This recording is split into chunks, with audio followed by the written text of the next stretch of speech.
Hey, we got another great guest on the podcast today, and he's actually a guest who's been on the show before. His name is Brent Weyer, aka Deep Value Investor on IG.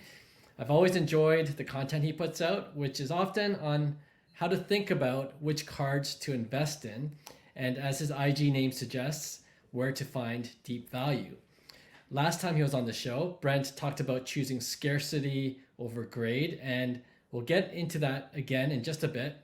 But I just want to point out that in our 4 seasons of doing this podcast, the episode with Brent, the first time he was on the show back in season 3, is still one of our top 3 episodes that featured guest interviews. So that tells me our listeners value what Brent has to say, no pun intended. So without further ado, Brent, welcome back to the show. Clark, thanks for having me back on, man. I'm excited to be here. Yeah, I'm excited to have the conversation we're about to have. And first, if you want to know more of Brent's origin story about how he got into collecting, go listen to episode 129, which I'll link in the show notes below. But for today's episode, I want to just dive right in and wanted you to expand a little more on some of your IG stories that you posted recently, which I thought were really interesting and really insightful. So first, I've noticed you picking up high-end cards of guys you think collectors will be nostalgic for in the future. And I'm talking about players like Russell Westbrook and CP3, Chris Paul, and even KD, Kevin Durant. Now, the first thing I thought about is there's some risk to this because relatively speaking, the demand right now for these guys isn't super high.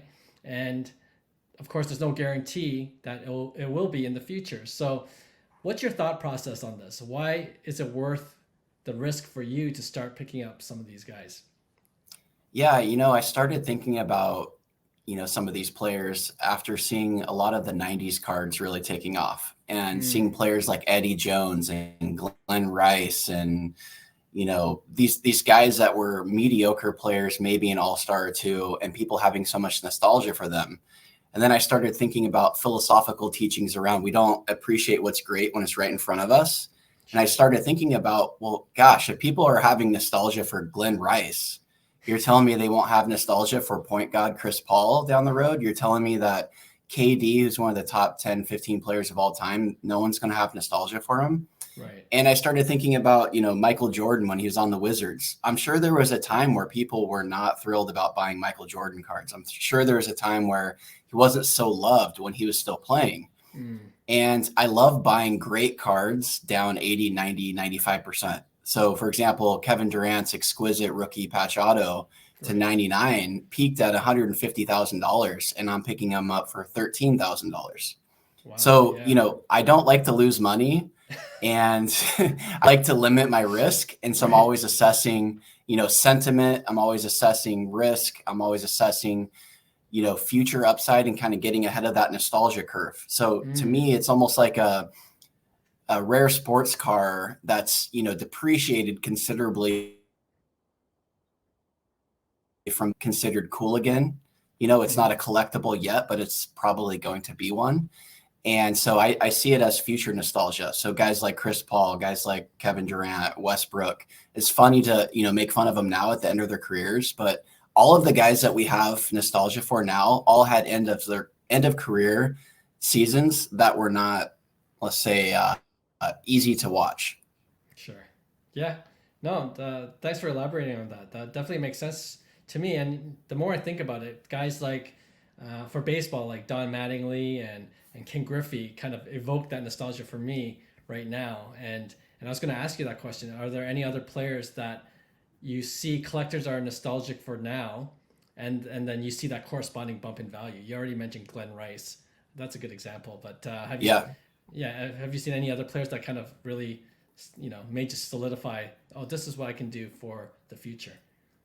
Well, I think we're seeing it right now with Shaq cards. So, this whole idea around the big men don't get any love, but yet Kareem, Bill Russell, and Wilt Chamberlain all get a tremendous amount of love. So it's well, which one is it? So the older cards, they get love, but the newer cards, they don't. And so I think people are starting to recognize that Shaq is one of the greatest players of all time. Yeah. And yes, his cards should not be as much as Michael Jordan's, but should they be, Should a Jordan be 300x a Shaq? Probably not. So I think we're seeing, Shaquille O'Neal cards slowly going up now as people continue to have nostalgia for him. And guys like in baseball, Joe Mauer, we're seeing it. We're already seeing it with guys, Buster Posey, where their cards are continuously climbing as they're out of the league and as people start having nostalgia for them. Sure. You start hearing things like, I just want to have one nice Mauer. Oh, I just want to pick up one nice Posey. Right. People just start wanting to have one of these cards in their collection, and they want a nice one. So I see that now with Verlander. I see that now with Kershaw, Greinke, guys like that. In 5 years, it's going to be just like Posey and Mauer. Cool. Yeah, you brought up Mauer. I have a question about Mauer after in just a bit, but I'll get to that. But my next question is, last time you were on the show, as I mentioned briefly off the top, you talked about choosing scarcity of a card over the grade of a card. Can you briefly summarize that again, what you meant by that for listeners who may have not heard you the first time you're on the show? And then I got a follow-up question for you on that. Yeah, so I noticed a lot of people really focusing on grade, and I think that's appropriate for vintage cards. And a lot of people in the vintage community will say, buy the card, not the grade. And what they mean is eye appeal. But for more modern cards that are serial numbered with refractors and tiers of refractors, it's looked at, for me, I look at it differently. So for example, I just purchased a Bowman Chrome Justin Verlander, first Bowman Chrome Justin Verlander gold to 50. PSA 8 with a beautiful auto on it. Mm-hmm. I paid less than the last person that bought a PSA 10 of his blue to 150. So because my gold is PSA 8, I got it for less than a PSA 10 blue to 150. So that's what I mean. I always look for the best refractor for the money that I can get versus the highest grade. So I don't really care if a card is a PSA 10 if there's a better, more rare and scarce parallel version of that card. So just for example, the gold Verlander I got, that's a PSA 8. If I can find a red, that's a PSA 5 with a nice auto, I'll buy it and I'll sell the gold. I don't care what the grade is when it comes to rarity of a card like that, because I'm buying the card. And what I mean by buying the card with modern is the more rare and scarce parallel, not the grade. Right. And you know what? You already answered my follow-up question, because I was wondering, is there a point when the grade of a card does matter between parallels, right? You mentioned the example with the red refractor, but if it was a PSA 5 gold versus a PSA 10 blue, would you still choose the 5 gold in that case?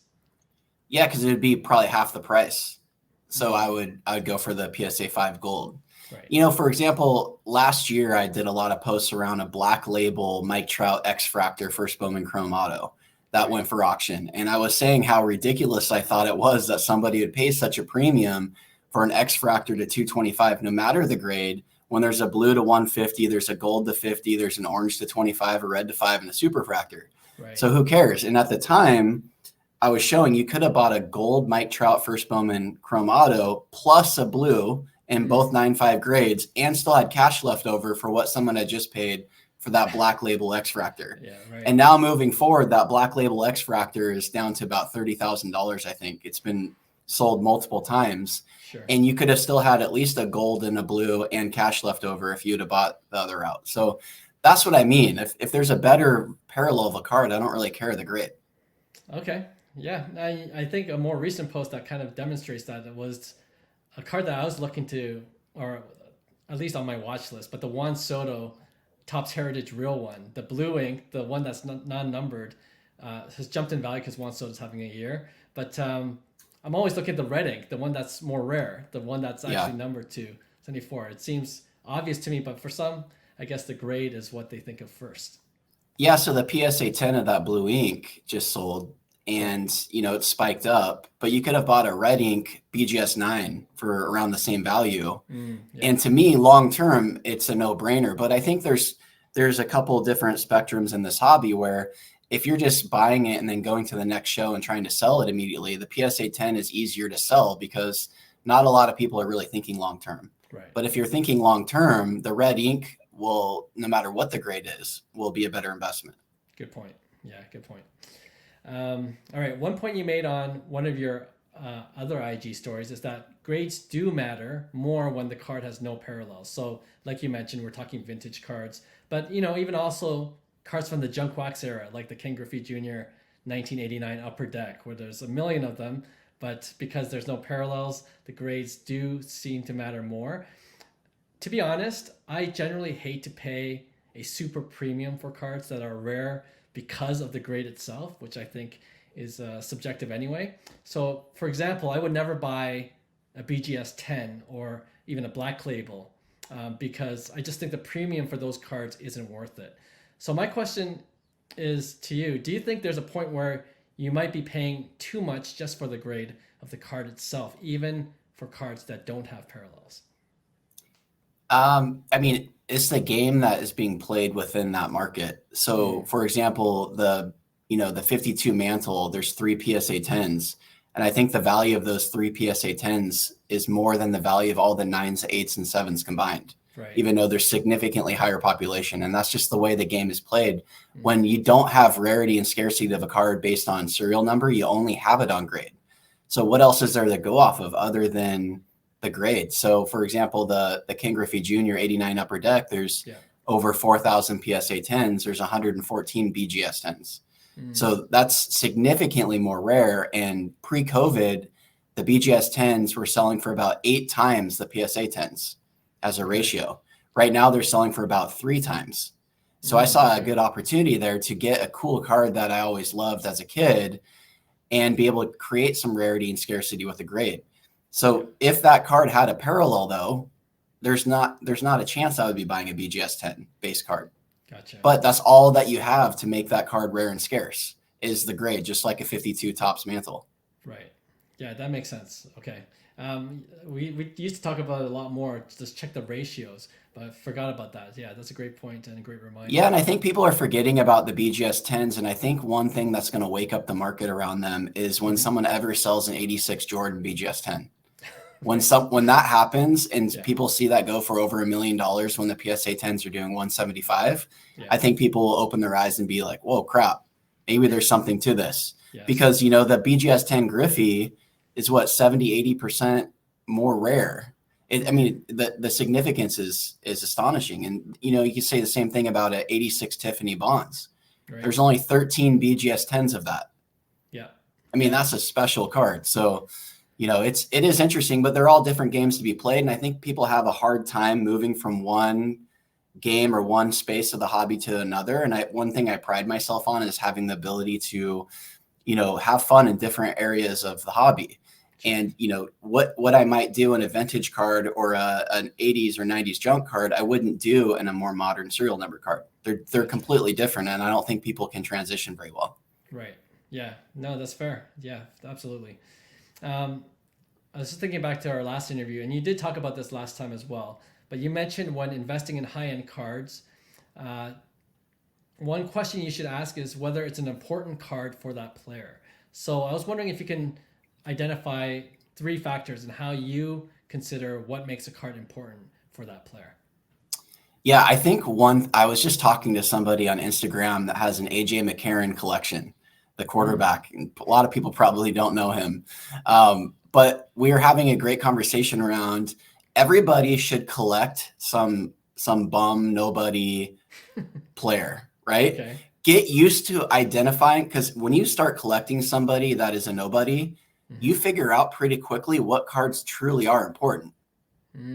And I've seen it when people player collect, and when they player collect somebody that's, not popular, they get really picky about the cards that they buy, and they really identify what is truly important to a player.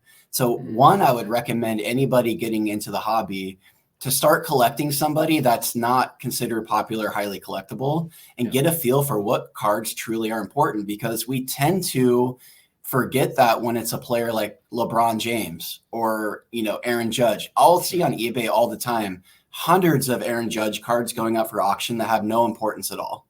They're not significant. They're the wrong set. They have sticker autos. They're a pink parallel version of something that doesn't matter. And why would you ever buy any of those cards? If you were collecting Andrew McCutchen, you wouldn't buy any of those cards. So why are you buying those cards for Aaron Judge? So you should still have the same, mindset when you're collecting even a more popular card, and just hold off and wait until you have the money to buy an important card. Don't buy any cards. So, another example was there's a card that went up for auction and sold, and I recommended it was the Joe Mauer Gold, first Bowman auto versus, I can't remember who the player was it was being compared to, but it was, I think, a basketball player for the price. Yeah. And I said, take a look at the importance and significance of that Joe Mauer card for Joe Mauer, and now compare it to the importance and significance of that basketball player.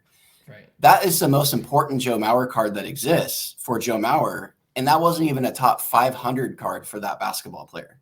And everybody was taking the basketball player, not even considering the fact that that card is not important or significant for that player. Yeah. If you're buying a blue to 199 prism of Jalen Brunson, how is that even a top 1,000 card of Jalen Brunson? I'm not sure. Yeah, right. And you know what? That's the question I wanted to ask you, because that was the IG story I saw recently where you compared that Joe Mauer Gold, and the basketball player you're referring to is Nikola Jokic, 3-time MVP. Oh yeah, Jokic. Right. Yep. But the light blue. It was a light blue prism. That's right. Yeah, that's the card. Yeah, and so what I recommend is somebody to go to Card Ladder. Yeah. Type in Jokic, filter by price, and see what are the most expensive Jokic cards to ever sell, and see how long it takes you to scroll down to get to that light blue prism. Right. Now go to Joe Mauer, type in Joe Mauer on Card Ladder, filter by price, and see what are the most important, significant cards of Joe Mauer. And you'll quickly see, okay, this is what makes collecting fun. It's not just, is Joe Mauer better than Jokic? It's also the card, the set, and the significance of that card and set to that player. And that a light blue prism to Jokic in the long term, big picture, is just not that significant of a card. Yeah, no, I love that. Very practical advice. And I was just trying to put my mind into the scenario where I do pick a no-name player, and then, what would I consider, a great card by that said no-name player? And I guess you would think about things like, maybe I'll go for the on-card auto instead of the sticker auto, or maybe the brand of the card itself is important to me. So is that what you mean too? Like in terms of when you pick, not that Andrew McCutcheon's a nobody, but not as big as Mike Trout or all these other superstar stud players. Right. Are those the factors that you start to research more heavily into? You get really picky really right. fast. So, I enjoyed watching Le'Veon Bell play. The Pittsburgh, he was most famous for being on the Steelers running back. Yes. He had a couple years of just greatness where he was all pro. He's got 2 all pros, really good player, but his collecting market is really cheap. And all of a sudden, you can get an NT RPA of his to 99 for a few $100.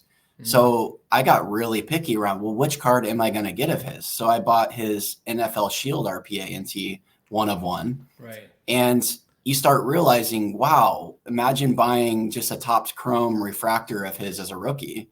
It's just not an important card in his market. So you start being really serious around what really is a top 50 card for this player, or a top 20 card of this player, top 100 card of this player. Right. And, when the affordability is, what I like about starting with a player that is a nobody is affordability goes out of the picture, and you can really just focus on what card truly is special. Yeah. So McCutcheon, I bought his first Bowman Super Refractor. I'm not going to buy any other McCutcheons. I don't play or collect McCutcheon. People will send me McCutcheon cards and say, oh, I saw you buy McCutcheon. No, I don't buy McCutcheon. I buy Super Refractors of McCutcheon, right? It's different. I don't just buy McCutcheon cards. So it's a good, tangible thing for people to start out with in the hobby.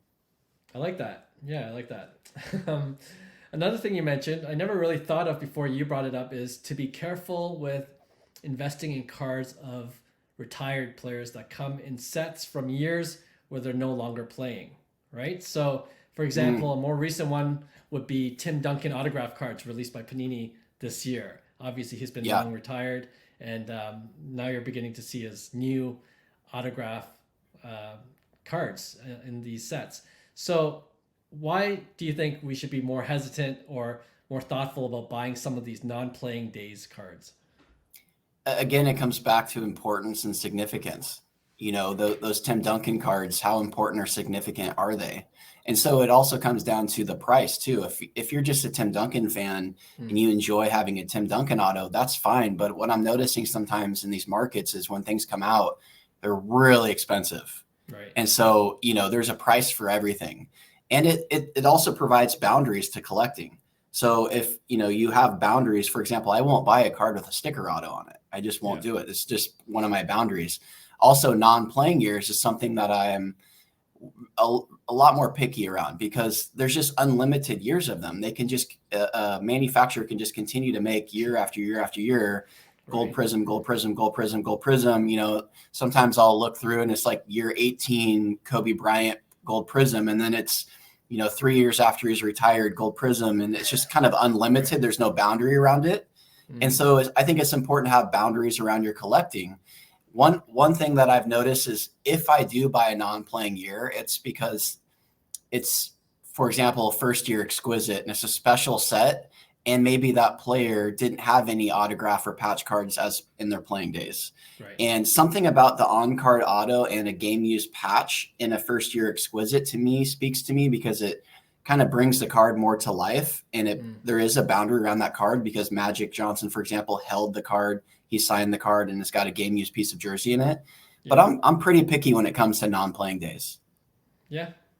Again, makes sense to me. And I thought it was one of those things, I never really thought about, but now I do.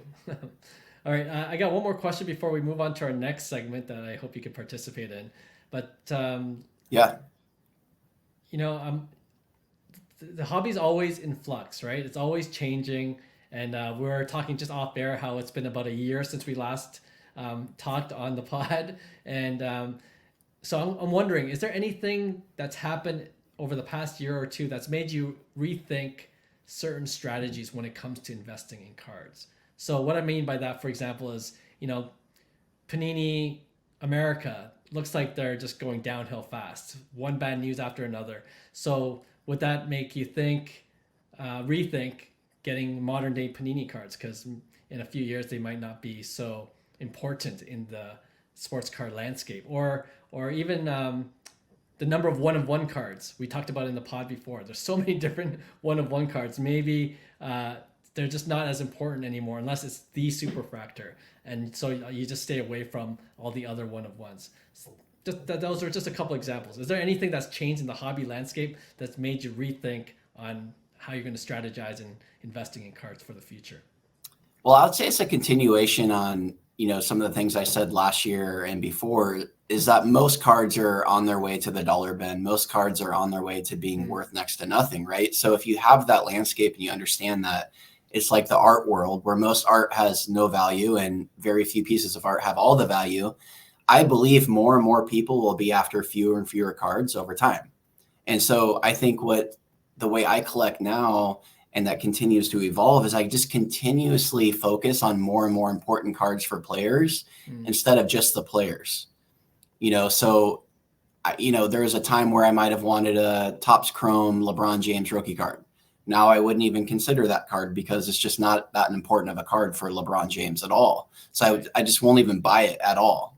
And I would rather have a Topps Chrome Gold of Dwayne Wade, for example, or Carmelo Anthony RPA, to 15 out of exquisite. That's beautiful versus having a LeBron James card that's insignificant. So I continuously focus more on the significance and just how cool a card is and how special it is to that player versus just the player. Yeah. And so I'd say that's something that I think more and more people are just going to continue focusing on that. Like that McCutchen Superfractor I have, that is just such a cool card for McCutchen. You don't have to have a lot of McCutchen fans to want a Superfractor McCutchen. Right. Like that's another thing to really always ask yourself is, so McCutchen isn't as collectible as Mike Trout. Well, how many McCutchen fans do there need to be out there to want a Superfractor? Right. Not many, right? It's his first Bowman Superfractor. So, how many Trout fans have to be out there to want, his Topps Update rookie card? Yeah. I think over time, more and more Trout fans will be after fewer of his cards. So that's where I continue to focus on. When it comes to Panini and Prism and, their current era of cards, I think people have nostalgia for those too. I think people will want, I'm noticing, black finites, gold prisms, they just continuously are going up. And I think it's good to have an ending to that era because it creates a boundary around them, not continuously printing more gold prisms anymore. Good point. But one of my concerns in that area of the hobby is everyone is pretty much in agreement that gold prisms are the way. And so when everyone agrees on something, my risk alarm goes off and I start getting concerned about sentiment.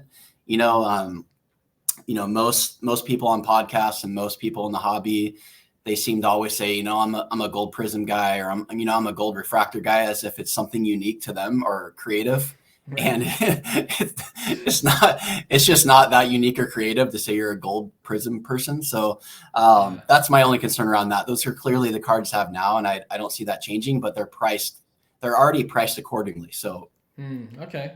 It's funny you say that because that's how we talked about silver prisms just a few years ago. Yeah. Right? Yeah, exactly. The value of silver prisms just tanked. Well, that's an example of more people going for fewer cards. Right. You just keep going for fewer and fewer and fewer cards. It's the whole Pareto principle where, most of the value will come from very few of the cards. And we're all just going to, as we all evolve in this hobby, we're just going to want the more rare and special cards. Yeah. And we'll start looking at our cards and just continuously consolidating. So makes sense. Yeah, for sure. I'm just curious, are you, I know it's obvious that you like to go for the rarer cards and the more important cards, but do you still play in the modern day card area, like that area of the hobby space? Like you go for the new releases, or that doesn't interest you at all? No, I don't really go for the new releases. Okay. No. Yeah. I know that that's a great space for the hobby, and I know that a lot of people do, and it's just not my lane. But I know people that do love to rip Bowman and find first Bowman autos and prospect and do all that. And I think I would say first Bowman is one of the most powerful brands in the hobby.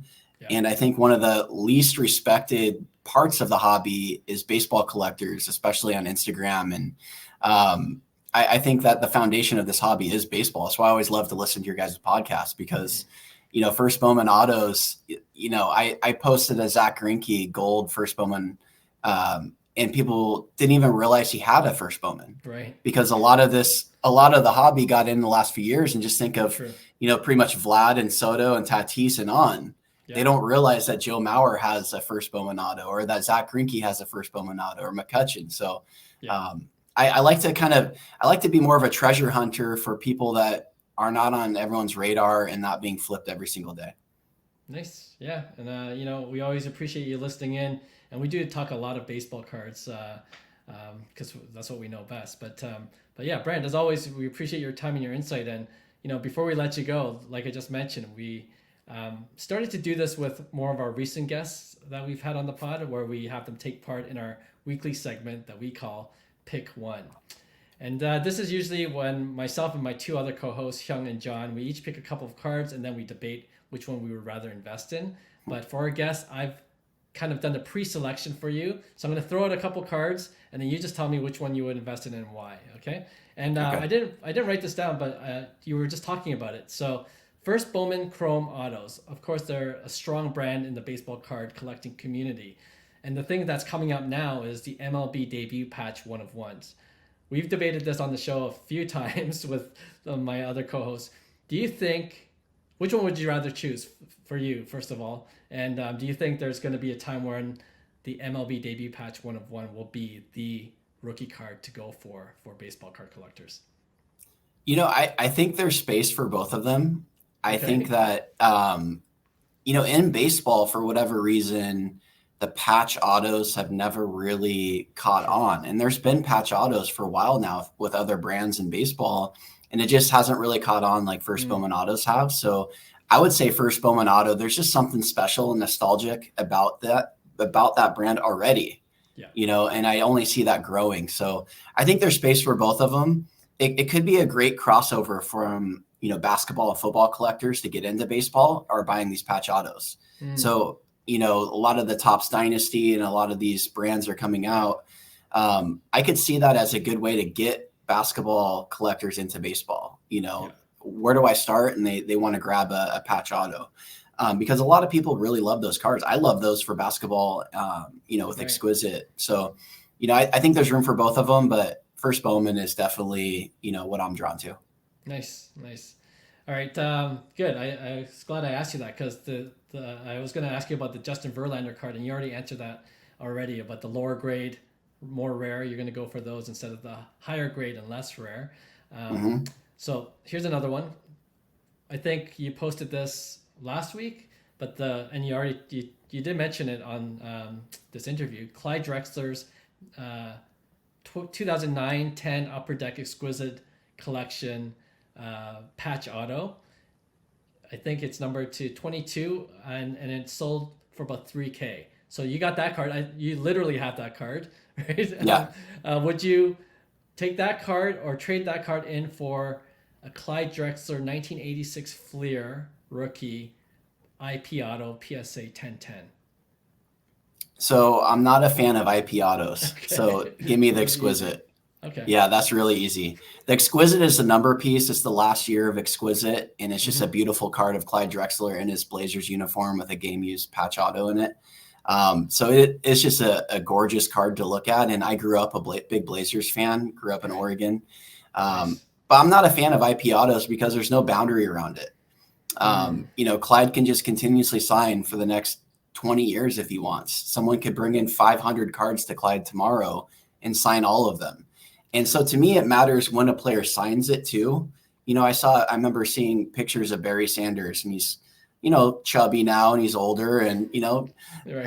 I'm not judging him for that, but seeing a chubby Barry Sanders old signing cards now just doesn't do it for me versus say if Fair. Barry Sanders in 1990 was signing cards. Like, it's just different to me. So I'm not into the IP. I think there's not enough limitation to it for me. So I'll take the Exquisite all day. Okay, that was too easy. Yeah. All right, I have another one. We talked about this as well. The Ken Griffey Jr. 1989 Upper Deck rookie card, a BGS 10. Would you take one of those, or would you go for three of those cards in the PSA 10, equaling the same value? So this is another easy one. So I have 3 of the BGS 10s. And so I guess I've done that 3 times now. So, with PSA 10s, if I've heard people say, man, I wish I just knew if I was getting a really nice PSA 10, because there is a significant variance within a PSA 10 because they have no 9.5. So you could be getting, like I always wonder some PSA 10s, are you getting the one where they're like, I'm not sure. Is this a 9 or a 10? Like, all right, 10. Or are you getting the one where they look at it like, oh, this is a 10? You don't know. I see off-centered PSA 10s all the time. So if you want to get a gorgeous PSA 10, buy a BGS 10. It's going to be a nicer card. You don't have to worry about whether it's that in between. The grader wasn't really sure which one they're going to go with. So I'll take the BGS 10 Griffey because there's a pop 114 of them versus over 4,000 of the PSA 10s. And there's just no rarity and significance in a card when there's over 4,000. Although one thing I will say about the Griffey 89 Upper Deck that I've been impressed with is it just won't go down. And so the investor in me and, the finance side of me, if it didn't go down in 2022 and 2023, and it's just, it's been pretty flat and it stopped going down in a significant down market last year, that really caught my attention because, there's significant demand for that card, even in a down market. It's been an impressive card. It has hovered, the PSA 10 has hovered around, 1,800 to 2,100 range all this past year, while the market's probably down 50%. So that's something to keep an eye on. Yeah, no, you're absolutely right. I'm just waiting for it to drop, and it never has for me to pick one up for my PC. And it's incredible how it's kind of flatlined, like you said, during this tumultuous times in the hobby. Yeah.